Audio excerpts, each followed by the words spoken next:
반갑습니다. 채환님 안녕하세요. 저는 최근에 종교 있는 친구, 그러니까 주변에 크리스찬 또는 뭐 가톨릭, 개신교, 또 뭐 이슬람교, 그리고 또 일본의 종교, 유교 등등의 종교에 관심이 많아졌습니다.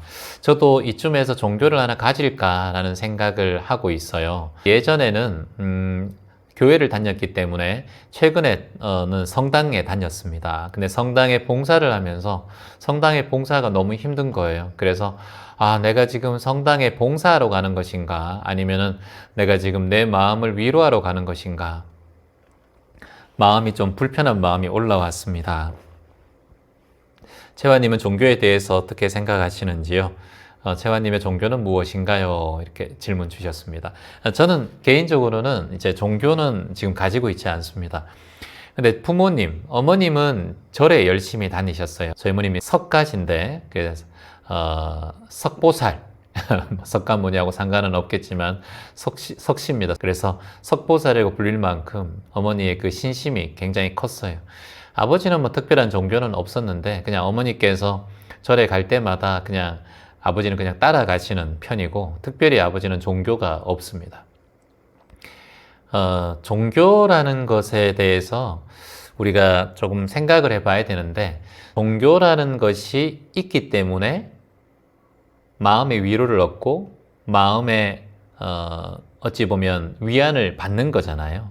근데 종교가 나에게 한마디로 위안이 아니라 오히려 삶의 짐이 된다라고 느껴질 때는 종교를 한번 되돌아보셔야 됩니다.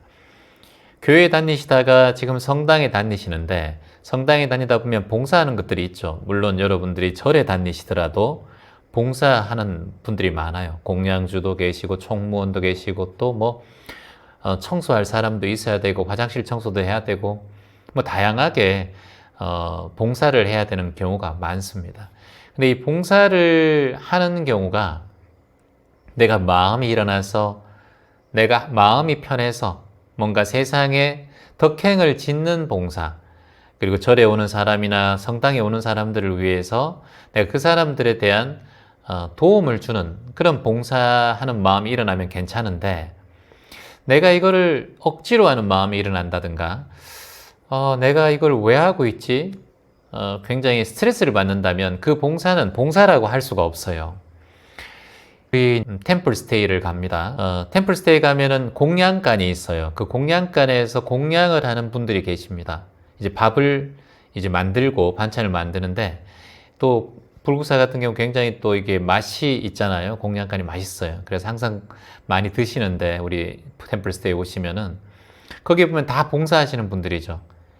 그 다 그냥 아주머니들 또는 뭐 보살님들 이런 분들이 오셔서 다 봉사를 하세요. 근데 봉사를 하는데 거기에서 마음이 불편하고 힘들면 그 음식 만드는데 그거는 해로운 일들이거든요. 그래서 봉사라는 것은 내가 마음에 실정이 일어나고 뭔가 하기 싫다라는 마음이 일어날 때는 그 봉사를 멈추는 게 좋습니다. 그건 봉사라고 할 수가 없어요. 그건 고행입니다, 고행. 그래서 봉사에도 항상 중도가 필요해요, 중도. 종교의 얘기를 잠시 하자면 우리 대한민국 인구의 60%는 지금 무교입니다. 그래서 무교가 압도적으로 많습니다. 교회 다니시는 분, 성당 다니시는 분, 절 다니시는 분도 많이 계시지만 대한민국에 조사를 했을 때 60%가 지금 무교입니다. 이제는 이 세상이 이 유튜브 시대, 지금 교회를 가지 않고 절에 가지 않아도 스님들과 목사님들, 신부님들께서 유튜브를 하시기 때문에 굳이 내가 그곳에 가서 바쁜 시간을 내어서 이렇게 기도를 해야 된다 생각을 별로 안 하세요. 그리고 뭐 특별한 날 가는 거, 이런 것들도 참 어찌 보면 저는 문제라고 보거든요. 등 하나 키는데 뭐 5만 원, 뭐 11조 어떻게 해야 되고, 저희 어머니도 그런 일들을 많이 하시더라고요. 그래서 저도 어머니한테 엄마 그래 돈을 드리면서 내 등 하나 켜라 이렇게 얘기한 적도 있지만, 글쎄요, 저는 마음의 등불을 켜야 된다고 보거든요. 여러분이 지금 거기 등을 하나 켜는 게 문제가 아니라 여러분 마음 속에서 내 원래 본래 자체가 자등명이라고 했잖아요. 내가 원래 등불이에요. 그리고 법등명이라고 했어요. 진리가 등불이라는 거죠. 거기 가서 빌고 기복적인 신앙이 아니라 내가 지금 마음을 맑게 하고 그리고 내가 청정한 마음으로 세상을 만나고 내가 지나가면서 쓰레기 하나 줍고 그리고 내가 지금 봉사할 수 있는 거리 모금을 하든 누군가에게 나눔을 하든 노숙인에게 희망을 전하든 촉방촌에 희망을 전하든 이렇게 하는 것이 희망을 밝히는 일인데 그게 복을 짓는 일인데 등을 키는 게 복을 짓는 게 아니라는 거예요. 여러분께서 이제 좀 탈종교화 하셔야 된다는 거예요.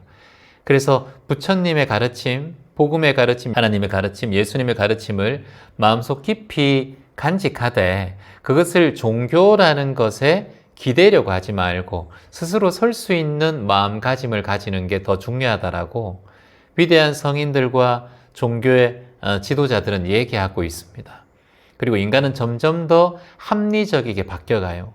그리고 인간이 공부하는 과학이나 양자 물리학은 점점 더 크게 발전하고 있어요. 종교의 필요성이 점점점 줄어들게 됩니다. 그리고 지금 절에는 출가하는 스님들이 점점점 줄어들어서 지금은 거의 없다 할 정도로 많이 줄어들었습니다. 하지만 가장 이 소외되고 각자의 개인화되는 이 합리성이 커져가고 그리고 과학이 커져가는 이 시대에 가장 많이 여전히 대두되고 여전히 많이 커지는 것은 명상이고 마음 챙김이에요. 한마디로 대체적인 치유 방법이 등장했기 때문에 종교는 점점 더 멀어질 수밖에 없어요. 그리고 손바닥 안에 세계를 보기 때문에 굳이 내가 어떤 절에 가고 어떤 교회 가고 어떤 성당에 가야 된다는 마음을 점점 멀어지게 된 시대적 상황이 그렇게 펼쳐진 거예요.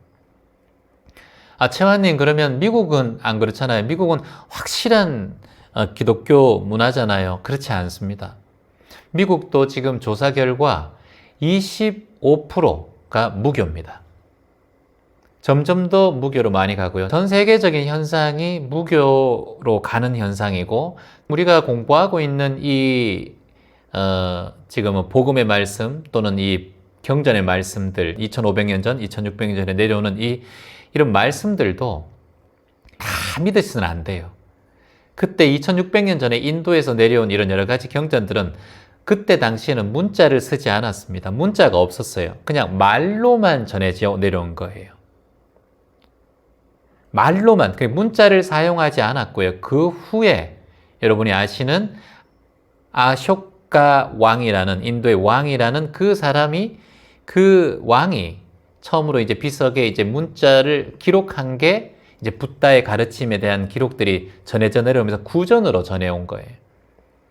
부처님 오신 날 4월 초 8일 있었지만 세계 불교를 믿는 나라 중에서 어떤 날을 정해서 부처님 오신 날이라고 하는 날짜는 다 다릅니다. 우리나라는 4월 초 8일이지만 또 달라요. 경전에 의하면 4월 초 8일이 아니고 어떠한 보름날, 2월에 어떤 날 이렇게 내려오는 그런 경전의 문구도 있는데 각자 다르다는 거예요. 그래서 모든 것은 정확하게 아는 사람은 없어요. 붓다의 탄생도 그렇고 정확하게 뭔가 해석하고 그런 건 없어요. 다 구전으로 내려왔기 때문에 그것을 구전으로 내려온 걸 무시해서는 안 되고요. 그래서 종교에 대해서는 각자의 영역이고 종교에 대해서는 믿고 안 믿고의 문제를 떠나서 믿는다 안 믿는다 그런 것보다는 저는 이것으로 종교로 인해서 위안을 받는다. 하나님을 통해서 예수님을 통해서 또는 복음을 통해서 위안을 받고 내 마음이 치유된다면 그게 귀의하시면 되고요. 그래서 귀의란 말을 쓰는 거예요. 부처님의 말씀과 부처님의 삶, 부처님의 수행정진, 부처님이 깨달은 게 뭐예요, 여러분? 6년 동안 고행하면서 깨달음을 얻게 되잖아요. 부처님이 깨달은 게 바로 호흡을 관찰하면서 깨달음을 얻게 돼요. 이게 들숨, 날숨, 알아차림. 들숨을 뭐라 그랬어요? 아나, 날숨을 빠나, 사띠가 알아차림. 그래서 아나빠나 사띠라는 수행정진, 이걸 중국에서는 안반수이라고 하는데 들숨, 날숨을 알아차리면서 깨달음, 각자가 되게 돼요. 그래서 명상에서 여러분 가장 중요하게 생각하는 게 고타마시타르타가 수행정진한 들숨, 날숨, 알아차림인 거예요. 그래서 안반수이, 아나빠나 사띠, 안반수이 경이 있어요. 들숨날숨 알아차림 경이라는 게 있어요. 경전이. 그만큼 이게 중요하게 여겨졌다는 거예요. 그런데 말입니다. 이전에 고타마 시타르타가 2600년 전에 존재하기 전에도 이 안반수, 이 아나빠나사띠는 있었다는 거예요. 그래서 불교나 종교에 의한 것이 아니라 명상은 훨씬 더 종교 전에 존재한 치유 방법이에요. 그래서 제가 항상 어디 가서 강의를 하든가 하면 불교가 명상을 만든 게 아니고 명상이 불교와 관계 있는 게 아니에요. 다만 스님들이나 출가자들이나 이런 분들이 여기에 대한 수행법이 마음을 고요하게 하는 방법의 한 가지이기 때문에 호흡 명상법이나 가나선이나 화두선, 화두를 잡고 수행정진할 뿐이에요. 이걸 계속해서 설명해 드린 거예요. 제가 명상을 들고 있는 이유, 명상을 대중화시키기 위해서, 또한 명상이 불교 것이 아니다라는 것을 알리는 걸 저는 목표로 하고 있어요. 그래서 기독교나 다른 종교를 믿는 분들이 명상을 그냥 편안하게 생각해 주시면 좋겠다라는 거예요. 제가 이번에 강의 갔는데 직원 한 분이 저한테 손을 들고 질문을 했어요. 채환님, 명상이란 말을 듣기 싫어요. 이렇게 얘기하더라고요. 아, 왜 듣기 싫어요? 아, 저는 하나님을 믿기 때문에 그 명상이란 말이 싫어요. 왠지. 이렇게 얘기하더라고요. 딱 고정관념이 있어요.